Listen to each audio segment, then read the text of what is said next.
प्रिय विद्यार्थियों, जैसा कि वाक्य की शुरुआत हम लोगों ने किया है और आज वाक्य के हम लोग अगले सेशन के विषय में चर्चा करेंगे। मैंने आपको बताया था कि वाक्य को पढ़ने से पहले हम क्या करेंगे। सबसे पहले हम जानेंगे वाक्य क्या है, पदबंध क्या है, उपवाक्य क्या है। इनके विषय में हम लोगों ने विस्तार से चर्चा कर लिया। मैंने कहा था कि इन तीनों को पढ़ने से पहले हम वाक्य के संदर्भ में पहले हम विस्तार से चर्चा करेंगे कि वाक्य क्या है, क्योंकि याद होगा मैंने आपको बताया था कि इन तीनों हिस्सों में जो सर्वाधिक महत्वपूर्ण हिस्सा है वो वाक्य है। और मुझे लगता है कि आप लोग वाक्य के लिए एकदम अच्छे से प्रिपेयर हो गए होंगे कि वाक्य अब हमको इस तरीके से पढ़ना है। बहुत ही पेशेंस के साथ आपको ध्यान से सुनते हुए इस काम को अंजाम देना है, जिससे आप बेहतर से बेहतर कर सकें। वाक्य इसलिए भी महत्वपूर्ण है क्योंकि हर एक परीक्षा में वाक्य से एक आध प्रश्न आ ही जाता है। अब वाक्य से कैसे कैसे सवाल बन सकते हैं, इसके लिए हम एक सिनॉप्सिस तैयार करते हैं। जब हम डायग्राम के अंदाज में कोई चीज़ बताते हैं और जितने एरोज बनते हैं डायग्राम में, ये मान लीजिएगा कि वो सभी परीक्षा के प्रश्न ही साबित होंगे, इसमें कोई संदेह की बात नहीं है। हालांकि बहुत सारे विद्यार्थियों का ये कहना है कि सर, तथ्य अगर हम पढ़ते हैं तो हमें माइंड से विस्मृत हो जाता है, और अगर ऐसा है तो ये बहुत अच्छा गुण है आपके अंदर, क्योंकि भूलना भी जिंदगी के एक अच्छे हिस्सों में से माना जाता है। पर शर्त ये है कि क्या भूलना है और क्या याद करना है। ऐसी चीज़ें जो आपको ऐसा लगता हो कि इसकी वजह से मेरा सिलेक्शन नहीं हो पा रहा है, ऐसे तथ्यों को, ऐसे वस्तुओं को या ऐसी बातों को या ऐसे व्यक्तियों को भूल जाना ही हमारे आपके लिए बेहतर होता है। और ये सवाल पैदा होता है कि अगर इस तथ्य पर अगर हमारा बेहतर कमांड रहा होता तो मेरा सिलेक्शन हो जाता। इसका मतलब ये है कि हमें इस हिस्से को याद करना भी बेहद इंपॉर्टेंट है। तो लेट्स स्टार्ट। वाक्य, वाक्य जिसे आप सेंटेंस कहते हैं,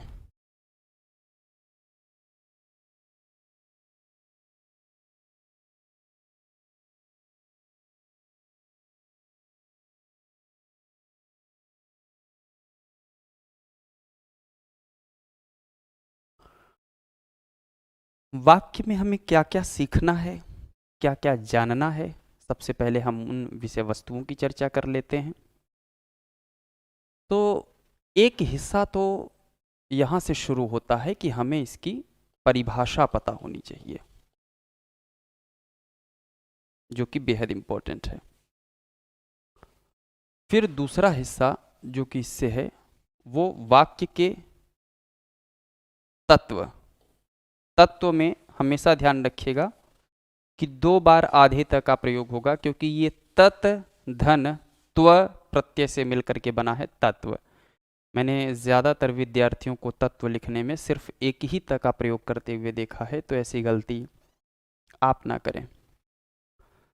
इसी क्रम में हम ये देखेंगे कि वाक्य के अंग या फिर भाग कितने होते हैं, ये भी इसके महत्वपूर्ण हिस्से में शामिल है। फिर एक सवाल पैदा होगा, वाक्य के भेद कितने हैं, how many kinds of sentence. इस बात की जानकारी भी हमें अलग अलग आधारों पर हासिल करना होता है, ये बात आप ध्यान रखें। कौन कौन से आधार होंगे हम अभी आगे चर्चा कर लेते हैं। फिर इसी क्रम के आगे एक सीक्वेंस आपको मिलेगा जिसे कहा जाता है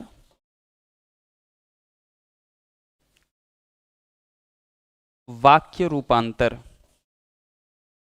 क्या मतलब है, अभी इसके विषय में भी हम चर्चा करेंगे।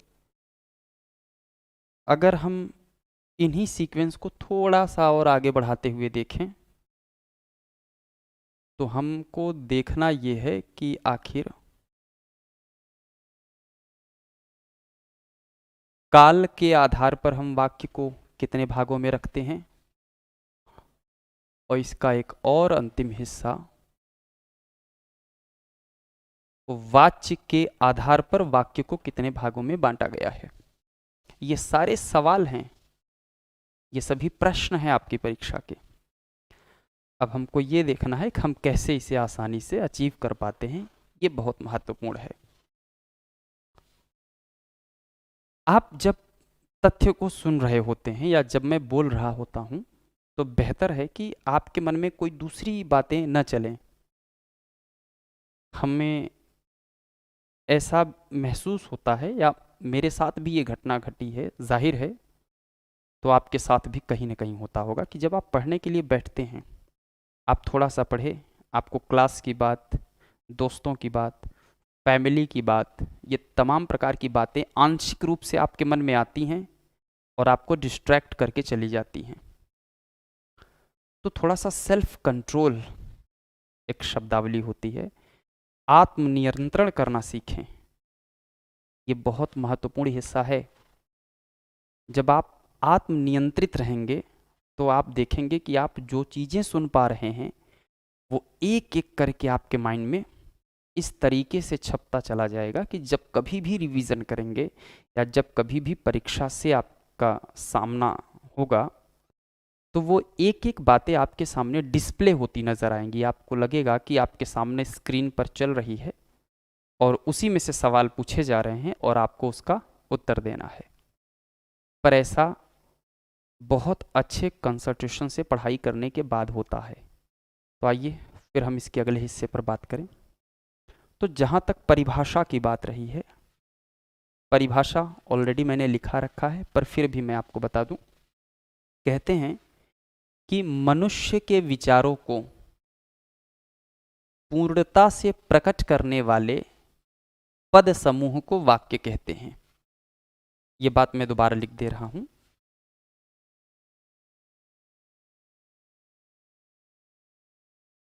मनुष्य के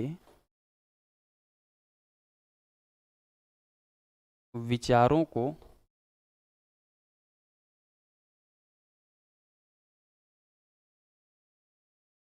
पूर्णता से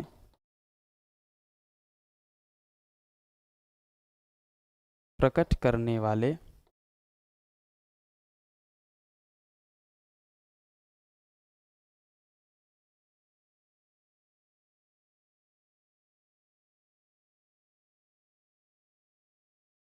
पद समूह को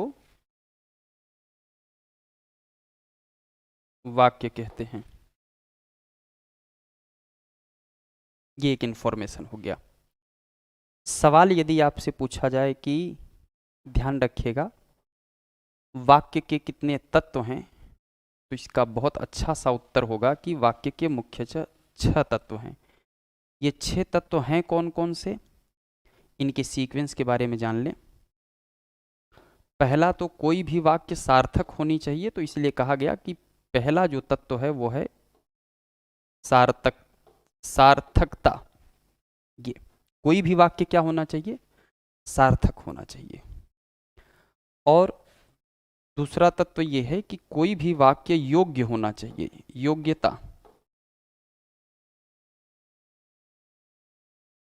तीसरा तत्व है आकांक्षा।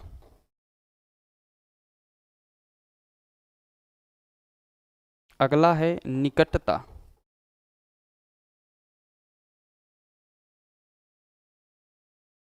अगला है पदक्रम। और अन्वय। ये क्या होते हैं ये आपसे नहीं पूछा जाएगा। निकटता का आशय ये है कि जैसे मान लीजिए एक वाक्य है तो वाक्य में कर्ता होगा, फिर कर्म होगा, फिर क्रिया होगी। ये हिंदी के वाक्यों की प्रवृत्ति है, जबकि इंग्लिश में सब्जेक्ट है, वर्ब है, ऑब्जेक्ट लास्ट में आता है। तो ये निकटता, माने कर्ता के बाद अगर आप क्रिया रख देते हैं हिंदी में तो उससे बहुत सारे नुकसान होंगे, आपकी बातें स्पष्ट नहीं हो पाती हैं। तो ये सारे तत्व बहुत ही आवश्यक हिस्से में माने जाते हैं। सवाल अगर आपसे ये पूछा गया कि वाक्य के अंग या भाग कितने हैं, तो वाक्य के मुख्यतः 2 अंग या भाग कहे जाते हैं। सवाल है कौन कौन से, तो एक का नाम आपने सुना होगा उद्देश्य,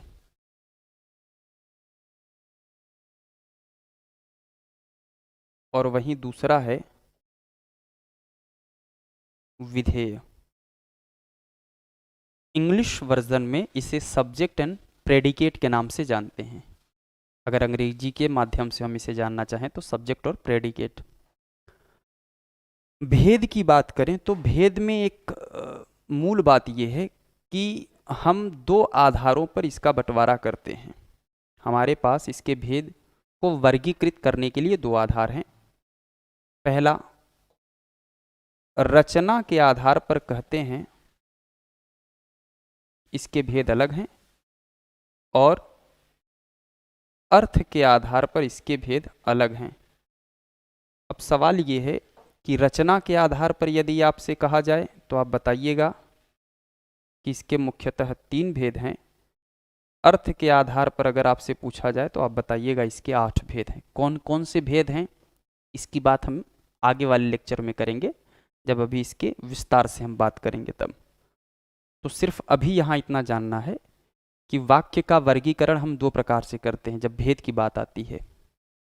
एक रचना के आधार पर हम इसके भेद की बात करेंगे तो 3, अर्थ के आधार पर इसके भेद 8 होते हैं। वाक्य के रूपांतर वाले हिस्से में होता क्या है कि जैसे एक होता है सरल वाक्य, सरल, मिश्र और संयुक्त, जो कि इसके 3 भेद हैं। सरल वाक्य को हम कैसे मिश्र में बदलें या फिर कैसे हम उसे संयुक्त में बदलें, यही है रूपांतर क्रिया। हो सकता है 2 सरल वाक्य आपको दे दिए जाएं और कहा जाए कि इन 2 सरल वाक्यों को मिश्र में अगर हमको बोलना हो या लिखना हो तो कैसे लिखेंगे, या इन वाक्यों को, इस सरल वाक्यों को संयुक्त में लिखना है तो कैसे लिखना होगा। ठीक इसी आधार पर हो सकता है कि एक मिश्र वाक्य आपको दे दिया जाए और कहा जाए कि इस मिश्र वाक्य को या तो सरल में बदलिए या फिर संयुक्त में बदलिए, या फिर आपको संयुक्त वाक्य दे दिया जाएगा और इसमें पूछा जाएगा कि ये जो संयुक्त वाक्य है इसे आप सरल में या फिर मिश्र में बदलिए। यही प्रक्रिया परीक्षा में पूछा जाना है आपसे। बेहद सरल है, कहीं कुछ समझने की आवश्यकता नहीं पड़ेगी। जब हम आपको ये बता देंगे कि आखिर सरल, मिश्र और संयुक्त होते क्या हैं, इनकी पहचान क्या है, तो कोई भी वाक्य अगर उस पैटर्न पर दिया गया होगा तो बेहद सरलता से आप बता पाएंगे कि ये सरल वाक्य का ये वाला मिश्र वाक्य होगा या इस तरीके से लिखा होगा तो संयुक्त वाक्य होगा। ये बहुत सरल सी संकल्पना है जिसे आप समझेंगे। फिर एक सवाल आपसे पूछा जाता है, आप बताइए कि काल के आधार पर अगर हम इसको कितने भागों में बांटते हैं, तो 3। कौन कौन से हैं? एक होता है वर्तमान काल का वाक्य, दूसरा होता है भूतकाल का वाक्य, और तीसरा होता है भविष्यत काल का वाक्य। क्या होगा? भविष्यत काल। इसी पैटर्न पर यदि आपसे पूछा जाए कि बताएं वाच्य कितने प्रकार के होते हैं, तो वाच्य 3 प्रकार के होते हैं, जिसमें पहला होता है कर्तृवाच्य,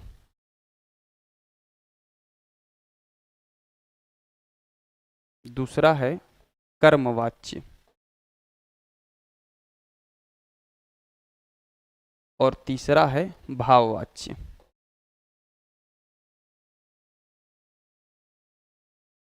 अब इसमें महत्वपूर्ण क्या है, पहले हम लोग वो देख लेते हैं कि हमको करना क्या क्या है। हम इसमें सीखेंगे परिभाषा, आप जान रहे हैं। एक डायरेक्ट क्वेश्चन ध्यान में रखिएगा कि वाक्य के तत्व कितने होते हैं, तो 6 कौन से हैं ये आपके सामने दिया गया है। ये 6 ध्यान रखिएगा। कभी कभी 3 इसमें से दे देगा, 4 कोई नवीन शब्द बना करके दे देगा, पूछा जाएगा कि कौन सा वाक्य का तत्व नहीं है। यदि ये याद होगा तभी आप बता पाएंगे कि कौन सा नहीं है। इसमें सबसे महत्वपूर्ण हिस्सा वाक्य का अंग या भाग क्या होता है, माने उद्देश्य किसे कहते हैं और विधेय किसे कहते हैं, अभी हम इसकी चर्चा कर लेते हैं। दूसरा, उसके बाद हम इसके भेद पर बात करेंगे कि भेद क्या है, और हम उसके बाद वाक्य के रूपांतर वाले हिस्से पर बात करेंगे कि कैसे वाक्य को रूपांतरित किया जाता है या परिवर्तित किया जाता है। उसके बाद ये जो काल और वाच्य वाला हिस्सा है, ये हम जब वर्ब टॉपिक पढ़ेंगे, ध्यान रखिएगा, माने क्रिया, हिंदी का जब क्रिया पढ़ेंगे तो क्रिया पढ़ने के दौरान ही ये आपको बताया जाएगा, क्योंकि बिना क्रिया पढ़े अगर मैंने आपको ये बताया तो एकदम क्लियर तो हो जाएगा, इसमें कोई संदेह नहीं है। किसी भी विषय वस्तु को हम कहीं से भी बताएंगे तो हम प्रयास यही करेंगे कि वो आपको समझ आ जाएगा, पर वो आपके मस्तिष्क में स्थायी रूप से बना रहे, ये कहाँ पढ़ना है ये हम जानते हैं कि यदि आप क्रिया के बाद पढ़ते हैं, क्रिया के बाद अगर आप पढ़ेंगे तो आपको ये लगेगा कि ये सारी बातें, ये सारे तथ्य बहुत आसानी से याद हो पाए हैं। क्यों? क्योंकि इसमें काल में और वाच्य में जो रोल है मूल रूप से वो क्रिया का है, और क्रिया पहले अच्छे तरीके से जान लीजिए कि क्रिया होती क्या क्या है, कैसी कैसी है, कितने प्रकार की होती है, भेद क्या है, पहचान क्या है। जब ये सारी बातें आप जान पाएंगे तो उसे अच्छे तरीके से समझ पाएंगे, क्योंकि वाक्य के सेंस में ये भी कहीं ना कहीं आता है, जिसके कारण मैं आपको बता दिया हूँ। तो सवाल अगर कभी डायरेक्ट पूछे कि काल कितने प्रकार के होते हैं तो 3, वाच्य कितने प्रकार के होते हैं तो 3, इनका आंसर्स आपको पता होना चाहिए, जिससे सवाल आपके लिए ईजी हो जाए। शुरू अब हम करते हैं वाक्य के अंग या भाग वाले हिस्से से। तो आइए देखते हैं कि वाक्य के अंग या भाग जो 2 हैं, उद्देश्य और विधेय, ये क्या होते हैं। इसे अगर आप चाहें पॉज करके आप इसे लिख लें, फिर हम अपनी बात को आगे बढ़ाएं।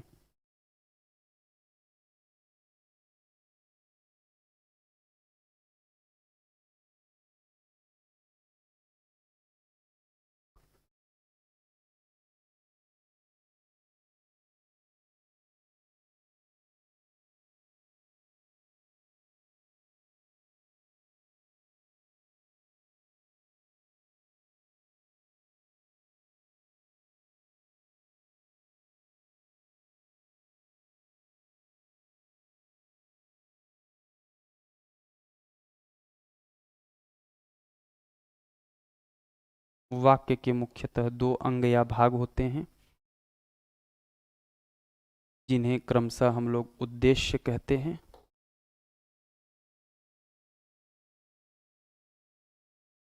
और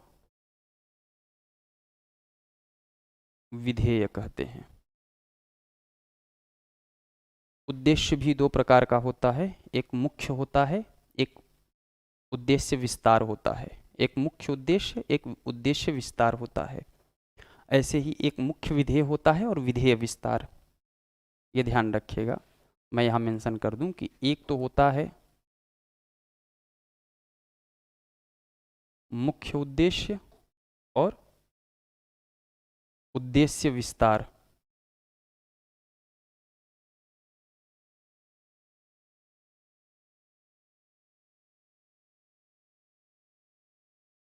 बहुत कठिन बात नहीं है, केवल आपको लग रहा होगा कि इतनी सारी संकल्पनाएं कैसे हम माइंड में रखेंगे। आप बेहतर तरीके से समझ पाएंगे, कहीं तनाव लेने की आवश्यकता नहीं है। एक होता है मुख्य विधेय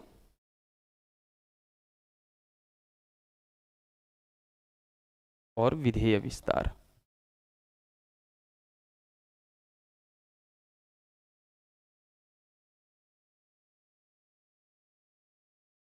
उद्देश्य क्या होता है, इसकी परिभाषा को अगर हम समझें तो कहा जाता है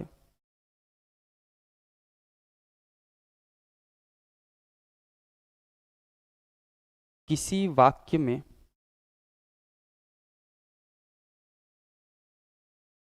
जो कार्य करने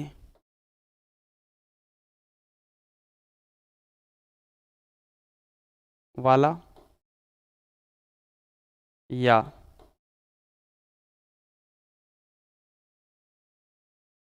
जिसके विषय में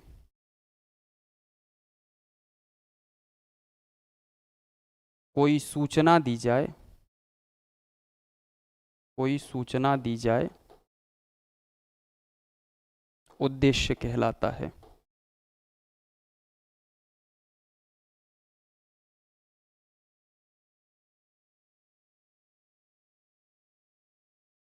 और जब उद्देश्य आप निकाल लेंगे तो उसी के आधार पर विधेय निकलता है। विधेय की परिभाषा है कि उद्देश्य के विषय में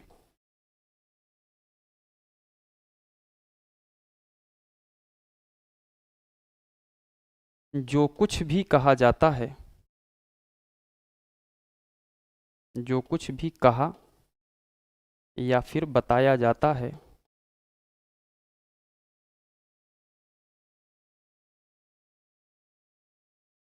उसे विधेय कहते हैं।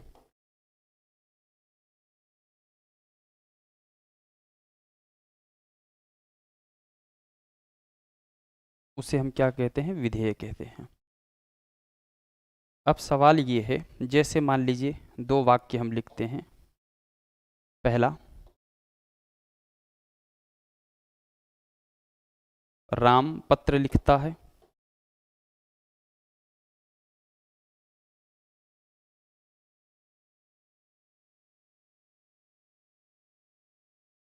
और एक और वाक्य, महात्मा गांधी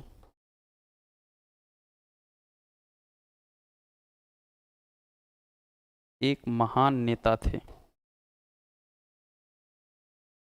ये दो वाक्य दिया गया है, ध्यान से समझिएगा। यदि ये कहा जाए कि राम पत्र लिखता है, इस वाक्य में कौन ऐसा शब्द है जो किसी कार्य करने की क्रिया को संबोधित कर रहा है? तो राम। राम इसमें काम कर रहा है। राम क्या कार्य कर रहा है? तो राम पत्र लिखने का कार्य कर रहा है। तो कहा गया है कि किसी वाक्य में जो कार्य करने वाला हो उसे उद्देश्य कहते हैं। या ऐसा भी हो सकता है कि जिसके विषय में कोई सूचना दी जाए, जैसे मैंने कहा कि महात्मा गांधी एक महान नेता थे, इसमें कौन कार्य कर रहा है? तो आप कहेंगे महात्मा गांधी। तो उत्तर गलत है। यहाँ महात्मा गांधी कोई कार्य नहीं कर रहे हैं, बल्कि महात्मा गांधी के विषय में एक सूचना दी जा रही है। इसीलिए इसकी परिभाषा का अगला हिस्सा कि जिसके विषय में कोई सूचना दी जाए उद्देश्य कहलाता है। तो इसमें महात्मा गांधी क्या हो जाएंगे? उद्देश्य हो जाएंगे। तो राम पहले वाक्य में और दूसरे वाक्य में महात्मा गांधी उद्देश्य का काम कर रहा है। जैसे ही उद्देश्य आप निकाल लेते हैं वाक्य का, वैसे ही जो हिस्सा बचता है वो विधेय है। क्या? कि उद्देश्य के विषय में जो कुछ भी कहा या फिर बताया जाता है उसे विधेय कहते हैं। राम के विषय में बताया गया कि राम पत्र लिखता है, तो पत्र लिखता है क्या हो जाएगा? विधेय। और एक महान नेता थे, क्या हो जाएगा? तो सीधी सी बात है, विधेय। तो इस तरह से सरलता से उद्देश्य और विधेय आप जान पाए होंगे कि किस तरीके से इसका निर्माण होता है। उद्देश्य कभी कभी एक शब्द का होता है, कभी कभी दो शब्द का होता है, कभी कभी तीन चार शब्द का हो सकता है। जैसे मैंने कहा, राम, लक्ष्मण, भरत और शत्रुघ्न चारों भाई थे। तो राम, लक्ष्मण, भरत और शत्रुघ्न ये पूरा हिस्सा उद्देश्य है, और चारों भाई थे ये हिस्सा क्या हो जाएगा? विधेय हो जाएगा। ये कभी कंसेप्ट मत बना करके रखिएगा कि उद्देश्य हमेशा एक शब्द का होगा, ऐसा बिल्कुल भी नहीं है। उद्देश्य एक से ज़्यादा शब्दों का भी हो सकता है। ये बात आप विशेष रूप से अपने मस्तिष्क में बनाए रखें। तो मैं आशा करता हूँ ये बात अच्छे तरीके से आप समझ पाए होंगे। जैसे मान लीजिए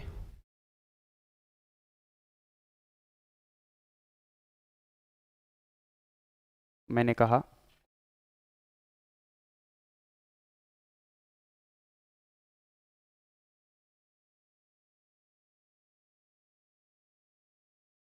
समझ लीजिएगा, मोटा आदमी ज्यादा कार्य नहीं कर सकता।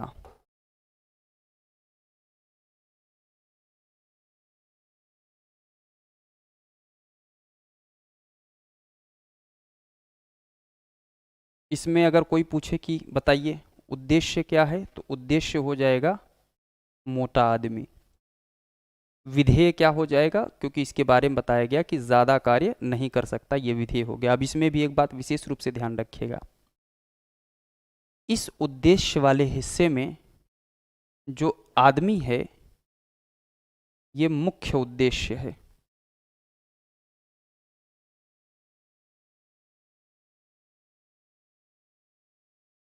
और जो मोटा है ये आदमी का क्या बता रहा है, अर्थात उद्देश्य का विस्तार बता रहा है। तो ये हो जाएगा आपका उद्देश्य विस्तार।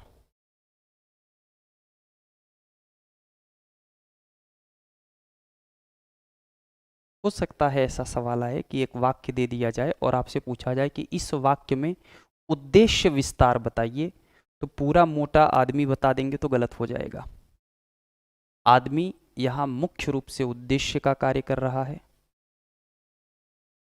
और मोटा शब्द क्या है कि उस उद्देश्य को डिस्क्राइब कर रहा है, विस्तार दे रहा है, उद्देश्य को बढ़ाने का कार्य कर रहा है, उद्देश्य को विशिष्ट करने का कार्य कर रहा है। तो ये बात आप विशेष रूप से ध्यान रखिएगा। तो उद्देश्य और विधेय की परिभाषा अगर पूछे तो आप ध्यान रखिएगा कि किसी वाक्य में जो कार्य करने वाला हो या जिसके विषय में कोई सूचना दी जाए उद्देश्य कहलाता है। विधेय के संदर्भ में उद्देश्य के विषय में जो कुछ भी बताया जाता है उसे विधेय कहते हैं। अब मैं आपको एक चीज़ और बता दूं, इस पर और बेहतर काम करना हो तो आपको चाहिए क्या कि चाहे आप नेट के माध्यम से, गूगल के माध्यम से या कोई भी रिसोर्स हो, किसी भी रिसोर्सेज के माध्यम से आपको ये ध्यान रखना है कि 10 वाक्य लिखिए, 10 सेंटेंस, और उसमें उद्देश्य और विधेय अलग करिए। जब ये खुद तलाश करके लिखेंगे तो उसमें और ज़्यादा निखार आ जाएगा आप में। जो भी इन्फॉर्मेशन मैं आपको पढ़ाता हूँ उसको चाहिए कि आप और मेहनत करके और बेहतर करके उसको और विस्तार देने की प्रक्रिया में आइए। जब उसको आप और ज़्यादा विस्तार देंगे और ज़्यादा समझेंगे तो वो चीज़ें एकदम स्पष्ट हो जाएंगी, कहीं कोई समस्या नहीं आएगी। तो आशा करते हैं ये हिस्सा आपको समझ में आ गया होगा। अब हम इसके वर्गीकरण या भेद वाले हिस्से पर चलते हैं। आइए देख लेते हैं उसके विषय में क्या महत्वपूर्ण है। इसमें यही इतना जानना था। उद्देश्य और विधेय पता होगा तो हमें भी आपको बताने में या समझाने में आसानी होगी। ये एकदम क्लियर है, कहीं कोई दिक्कत नहीं होनी चाहिए। चलिए, अगर आप चाहें तो इसका एक स्क्रीनशॉट तो ले नहीं पाएंगे पर लिख तो सकते हैं ना, तो बेशक आप इसे रोक करके धूमधाम से लिखिए।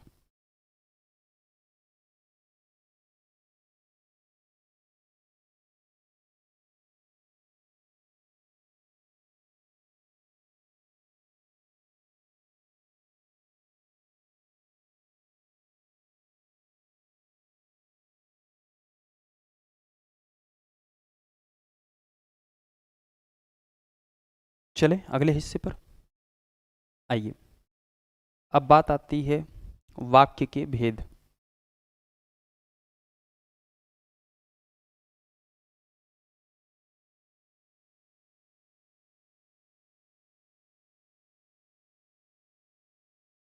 अगर हम वाक्य के भेद की बात करें तो वाक्य के मुख्यतः, अगर बात करें रचना के आधार पर इसके 3 भेद हैं, और वहीं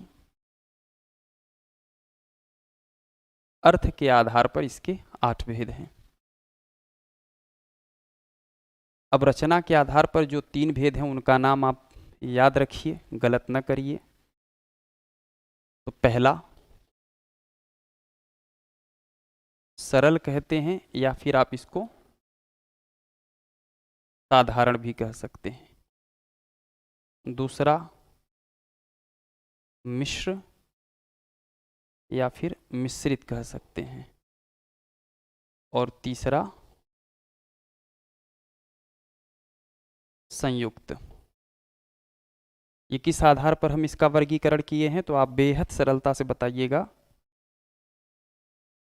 कि ये रचना के आधार पर है। पर अर्थ के आधार पर अगर बात करें तो पहला है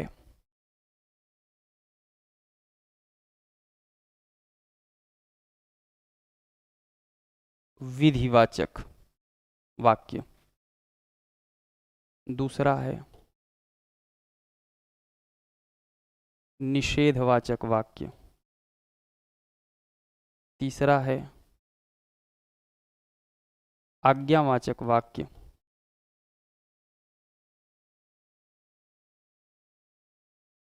चौथा है प्रश्नवाचक वाक्य। देखिएगा कभी कभी सवाल ऐसा पूछ लिया जाता है, विधिवाचक, निषेधवाचक, आज्ञावाचक और दे दिया संयुक्त, और पूछा गया कि अर्थ के आधार पर कौन सा वाक्य का भेद नहीं है, तो क्या हो जाएगा? संयुक्त, क्योंकि संयुक्त किस आधार पर है? रचना के आधार पर। या तीन ये दे दिया प्रश्नवाचक लगा करके यहाँ चौथे विकल्प में, रचना के आधार पर इसमें वाक्य का भेद कौन सा नहीं है, तो ध्यान रखिएगा कुल मिला जुला करके कि प्रश्न की गंभीरता से बिल्कुल अवगत होना चाहिए कि आपसे पूछ क्या रहा है। यदि रचना के आधार पर पूछ रहा है हाँ या नहीं, तो ये विशेष रूप से ध्यान रखिएगा। अर्थ के आधार पर पूछ रहा है या नहीं, कभी कभी प्रश्न में है या नहीं शामिल कर देता है और हम जल्दबाजी में गलती कर देते हैं, तो ये बात आपसे नहीं होनी चाहिए, ऐसी गलती आप बिल्कुल भी ना करें। तो जिस सीक्वेंस में मैं आपको बता रहा हूँ इसको ध्यान से समझें कि ये वाला हिस्सा अर्थ के आधार पर है। कभी कभी पूछ लेता है अर्थ के आधार पर, हमारे जहन में वही सरल संयुक्त मिश्र, सरल संयुक्त मिश्र यही जुड़ा होता है और हम जल्दबाजी में एक गलत फैसला ले लेते हैं और एक सवाल गलत कर देते हैं। तो हम आशा करते हैं आपसे ऐसी उम्मीद कि ऐसी गलती आप ना करें, ठीक है ना? और मुझे पूरा विश्वास है कि आप ऐसा नहीं करेंगे। फिर उसके बाद एक है विस्मयवाचक वाक्य।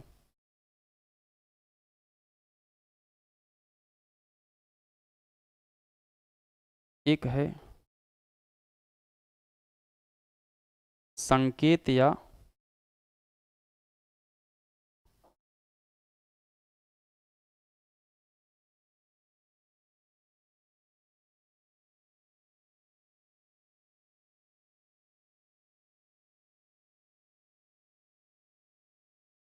एक है संदेहवाचक वाक्य।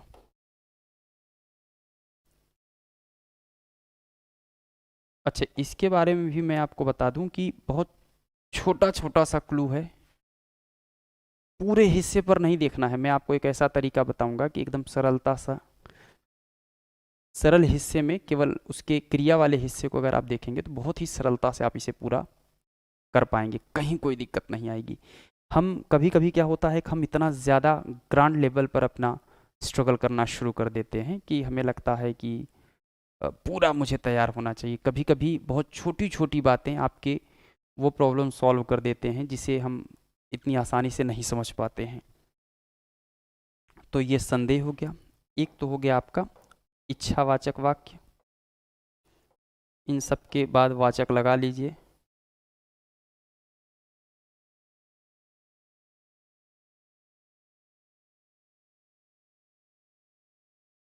और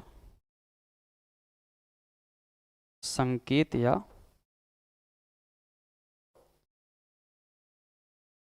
शर्त सूचक वाक्य।